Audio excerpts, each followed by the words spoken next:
Ya, hati-hati di dalam mengelola rumah sakit di dalam era sekarang ini. Nah, kesehatan juga menjadi lifestyle yang baru. Jadi kalau dulu generasi saya ke dokter, ke rumah sakit betul-betul kalau sudah sakit. Sudah nggak bisa apa-apa, baru saya datang.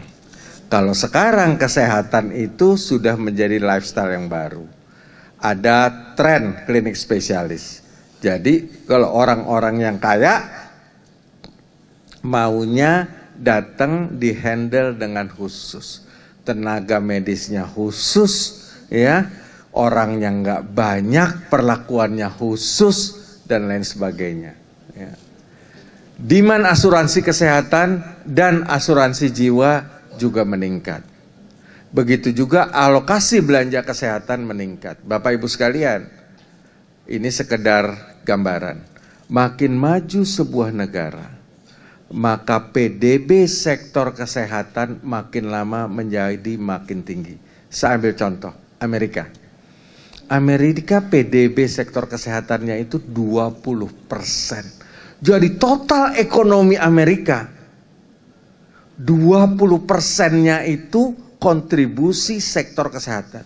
Mulai dari asuransinya, mulai dari farmasinya, mulai rumah sakitnya, mulai klinik kesehatannya. Semuanya itu total ekosistem kesehatannya 20%. Terbesar, ya, dari semua sektor yang lain dan terbesar di dunia. Jadi makin maju sebuah negara, sektor kesehatan makin mendominasi. Kenapa? Makin maju sebuah negara, tren, artinya orang kayanya makin lama makin banyak. Kalau orang kayanya makin lama makin banyak, orang kaya itu takut mati.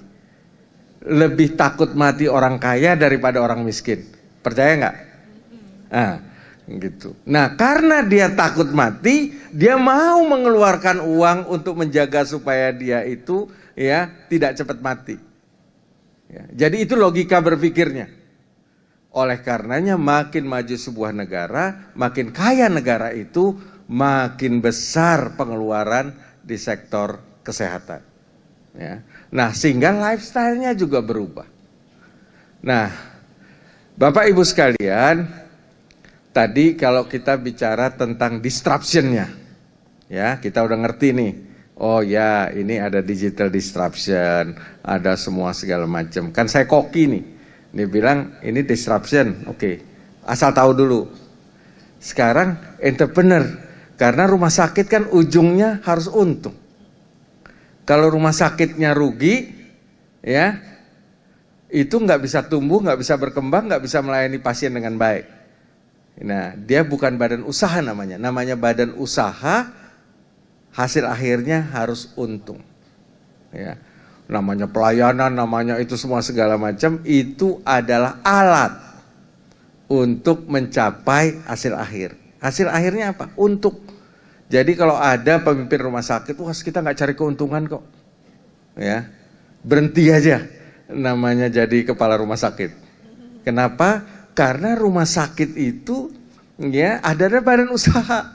Kalau badan usaha harus untung, ya. Nah, untuk bisa membuat rumah sakit untung, Anda itu pemimpin rumah sakit itu harus jadi seorang entrepreneur. Ya. Nah, Bapak Ibu sekalian, kita coba lihat tantangan perubahan entrepreneur zaman now, ya, and zaman lalu, ya, zaman then. Ya, zaman lalu dan zaman sekarang. Ya. Kalau zaman dulu prioritasnya profit oriented. Ya, namanya keuntungan. Kalau sekarang namanya value oriented. Kenapa? Karena sudah eranya sudah banyak orang yang nggak make hukum ekonomi fundamental dan tradisional. Ada perusahaan rugi, value-nya makin lama makin tinggi. Ya. Itu namanya startup company. Ya. Kalau dulu perusahaan rugi makin nggak ada nilai. Sekarang ini bisa perusahaan rugi itu nilainya tambah besar. Ya, karena value. Kenapa? Orang melihat masa depan. Yang kedua, dulu sumber dana kita selalu ngambil dari bank. Ya, kalau rumah sakit pemerintah pasti minta APBN, APBD. Ya, kalau perusahaan pemerintah pusat minta ke Menteri Kesehatan APBN, kalau pemerintah daerah minta APBD, ya kan? Nah, kalau swasta ujungnya ke bank. Nah, sekarang ada namanya crowdfunding. Apa itu crowdfunding? Ya, bisa kita minta dari pemodal. Ada namanya venture capital, ada namanya angel investor, ada namanya private equity, ada nama macam-macam yang menyiapkan dana untuk ikut di dalam. Kalau dulu pemasarannya pakai media cetak, televisi, radio. Sekarang itu bisa pakai search engine, bisa pakai sosial media, ya. Kenapa? Kalau untuk milenial sosial media itu lebih efektif dari yang namanya media tradisional. Untuk exit maksudnya kalau mau menjual, dulu valuasi tidak terlalu besar sehingga IPO-nya tidak banyak. Sekarang karena startup ini melakukan permodalan dari luar, maka dia banyak yang melakukan IPO. Namun ternyata mau zaman old, zaman now, itu DNA-nya entrepreneur itu nggak pernah berubah, Bapak Ibu sekalian. Ya. Apa sih DNA-nya entrepreneur itu? DNA-nya entrepreneur itu very simple.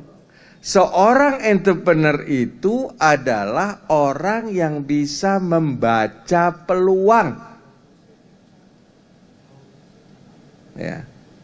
Kalau ada peluang dia bisa baca, habis itu dia tangkap. Ya. Itu DNA entrepreneur. Ya. Nah, orang suka nanya, kalau kita udah baca, lihat, nggak ada Pak, apa yang harus kita lakukan? Kita ciptakan peluangnya. Ya. Jadi kalau peluang itu ada, dilihat, ditangkap. Kalau nggak ada, diciptakan. Ya. Gimana caranya? Ada kuliahnya sendiri. Ya. Nah, jadi ini prinsip DNA entrepreneur itu nggak pernah berubah. Ya, jadi jangan salah ini. Nah, tapi hal yang paling penting dari seorang entrepreneur kesuksesannya itu adalah dalam eksekusinya. Nih misalnya, nih ada peluang dia tangkap, atau nggak ada peluang dia ciptakan. Tetapi bukan itu banyak orang ini jago melihat peluang. Wah ini bagus nih nanti kalau begini, jago sekali. Ya, membaca peluangnya jago, nggak bisa nangkepnya. Ya, ada jago menciptakan peluang, tapi nggak mampu mengeksekusinya. Karena pada dasarnya eksekusi adalah kata kunci. Ya. Apa itu eksekusi? Ya, eksekusinya mampu melihat peluang dan ditangkap tadi dan dimonetis, diciptakan menjadi sebuah value, sebuah aktivitas yang menghasilkan keuntungan. Ya. Nah, untuk itu yang pertama dia harus punya spirit jiwa kerja keras. Nggak ada seorang entrepreneur sukses nggak kerja keras.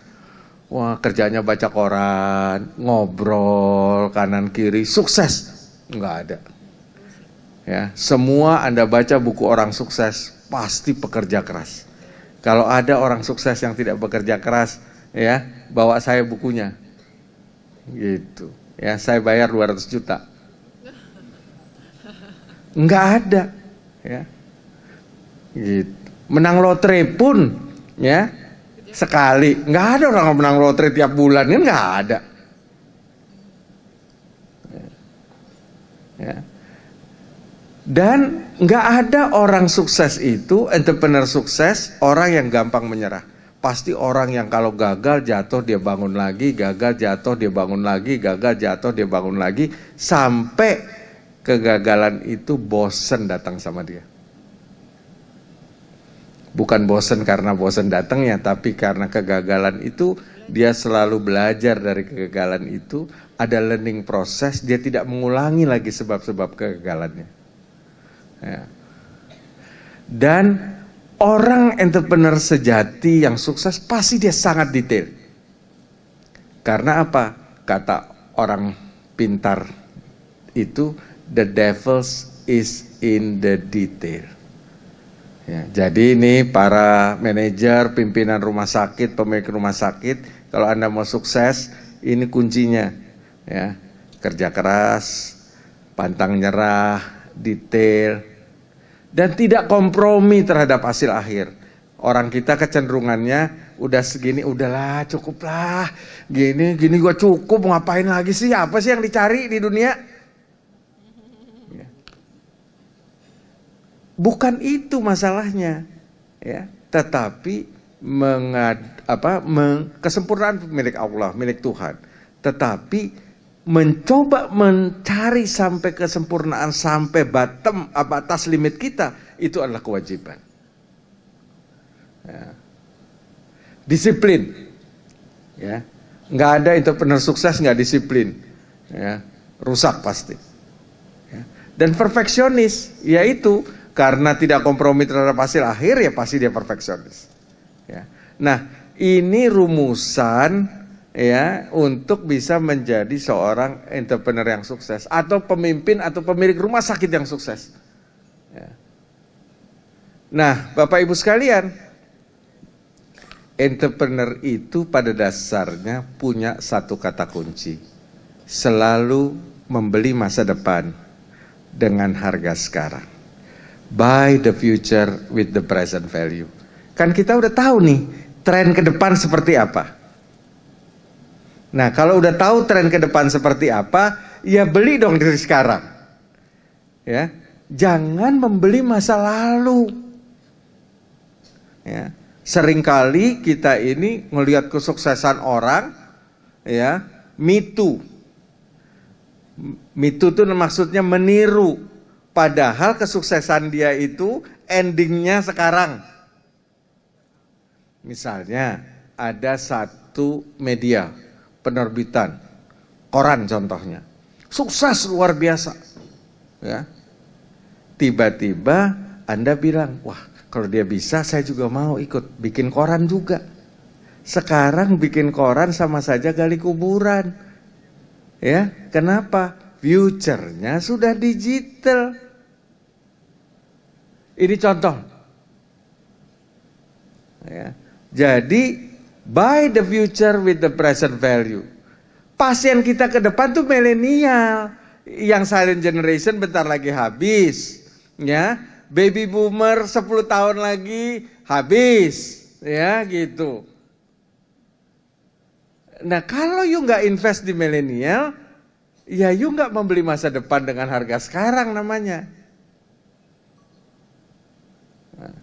Nah, untuk menjawab tantangan masa depan, ada disruption, ada entrepreneurship tadi, ya, berpikirlah out of the box. Ya. Tadi saya baru diskusi, ya, sama Dr. Kuncoro, ya, tentang out of the box ini. Kita ini para tenaga medis, saya gini-gini kan tenaga medis, ya. Saya gini-gini dokter gigi. Walaupun gak pernah praktek, karena orang gak ada yang mau saya obatin sekarang. Takut, kalau saya mau cabut giginya takut sama saya, gitu. Mau saya bor gak ada yang berani, gitu. Ya. Nah, jadi berpikir out of the box. Profesi kita selalu takut keluar dari tempurung kita yang kita ciptakan sendiri. Dan kita juga, profesi kita selalu takut orang dari luar masuk ke tempurung kita. Ya. Nah, ini yang membuat kita itu susah maju. Makanya saya berharap di di perkumpulan asosiasi ini, ya, di perhimpunan asosiasi ini itu betul-betul bisa merubah mindset para tenaga kesehatan. Saya seringkali kadang greget gitu, nggak apa-apa, ya. Apa salahnya orang luar bidang kesehatan masuk mengelola rumah sakit kita? Karena misalnya ngelola keuangannya, ya kasih orang keuangan, jangan dokter suruh pegang keuangan. Yang ngerti apa dia? Ngerti apa urusan pajak, ngerti apa urusan akuntansi, ngerti apa urusan. Nah, ini juga penting, think out of the box, ya. Jangan, saya tahu, karena kan saya juga besar di situ, saya hidup di situ. Saya tahu lingkungan saya itu membangun tempurungnya sendiri. Menurut saya sekarang sudah saatnya. Kebetulan saya orang yang keluar dari tempurung itu. Jadi saya bisa melihat, ya. Sayang, gini-gini kan saya profesornya nih, profesor ekonomi bisnis loh. Saya satu-satunya profesor entrepreneur di Indonesia, ya. Dokter gigi, ya, dan satu-satunya dokter gigi yang pernah jadi komando ekonomi suatu negara, ya, itu cuma saya, cuma di Indonesia adanya. Cari di dunia nggak ada. Ya, jadi nggak harus gitu loh. Jadi kita juga boleh keluar, orang luar juga biarkan masuk gitu. Jadi dengan begitu kita akan terbuka. Dengan begitu kita saling bisa belajar, ya, tentang hal-hal yang barangkali mungkin kita kurang ketahui. Nah, ini contoh new inisiatif yang tadi saya katakan di bidang kesehatan. Ada startup namanya Halodoc.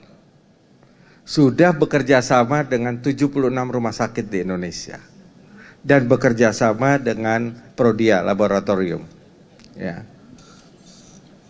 Prinsipnya apa? Pasien tidak perlu kemana-mana, nggak perlu datang ke rumah sakit, ya. Semua melalui aplikasi, ya.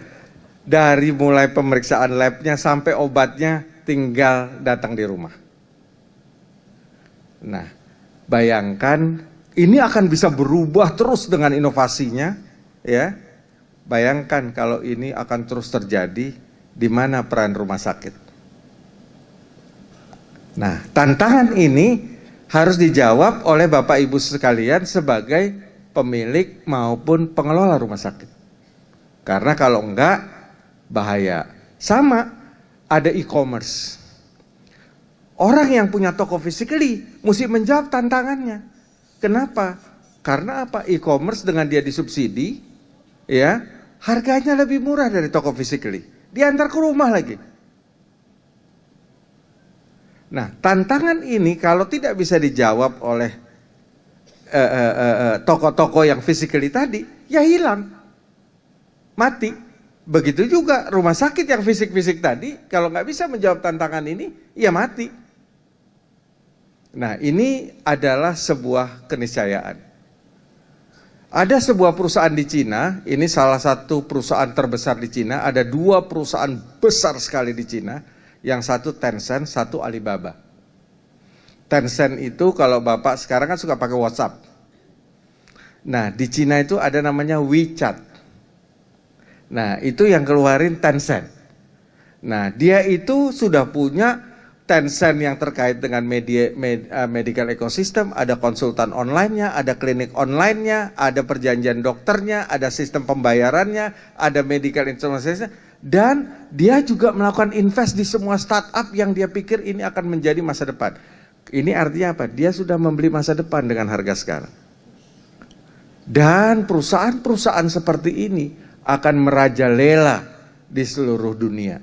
Dan ini akan menjadi ancaman, tetapi juga menjadi peluang untuk Bapak Ibu sekalian. Nah, Bapak Ibu sekalian, ini sudah masuk beberapa slide terakhir saya. Ya, sekarang ini adalah era ekosistem. Apa itu ekosistem, Bapak Ibu sekalian? Tadi kan saya bilang the most valuable asset is data. Dengan data itu yang tadinya ngambil datanya, saya ambil contoh, misalnya Gojek, ya, kan ngambil datanya dari orang pakai motorcycle, pakai apa namanya ojek. Nah, dari data-data itu mereka mengeluarkan namanya payment system, ya, GoPay. Dari situ mereka mengembangkan lagi namanya GoFood. Mereka mengembangkan lagi namanya GoCar, namanya GoMassage, namanya GoCukur, Go apa. Kenapa? Itulah yang namanya ekosistem. Database-nya satu. Ya, mengarah ke semua bisnis. Dan ekosistem ini Bapak Ibu sekalian sudah mulai menguasai dunia. Ya, saya ambil contoh, ya. 7 dari 12 perusahaan terbesar di dunia secara market cap, artinya nilai perusahaan, itu adalah ekosistem company. Ya, Amazon paling besar, sekarang sudah $1 triliun Amerika value-nya. Ya, lalu Apple, lalu ada Alphabet. Alphabet itu holdingnya Google. Ya. Ada Alibaba, ada Tencent, ada Microsoft, ada Facebook. Ya. Ini adalah perusahaan market cap terbesar di dunia yang berasal dari ekosistem company. Yang base-nya data tadi. Dari data dia melakukan ekspansi usahanya berdasarkan data yang sama, bukan data yang berbeda. Nah, sekarang 32% jaringan ekonomi itu sudah dikontrol oleh ekosistem, dan pelan-pelan nanti ya itu akan terus makin lama makin besar. Nah, jadi ini adalah sebuah keniscayaan. Nah, Bapak Ibu sekalian, saya kebetulan memimpin sebuah perusahaan CT Corp, tapi ini saya masih physically, tapi ini base-nya adalah ekosistem semuanya. Nah, sekarang ini lagi ditransform menuju digital, sehingga nanti semua data konsumennya jadi satu, dan dia bisa mengakses keseluruhannya. Karena memang nggak bisa dihindari, ya, ekosistem adalah the future.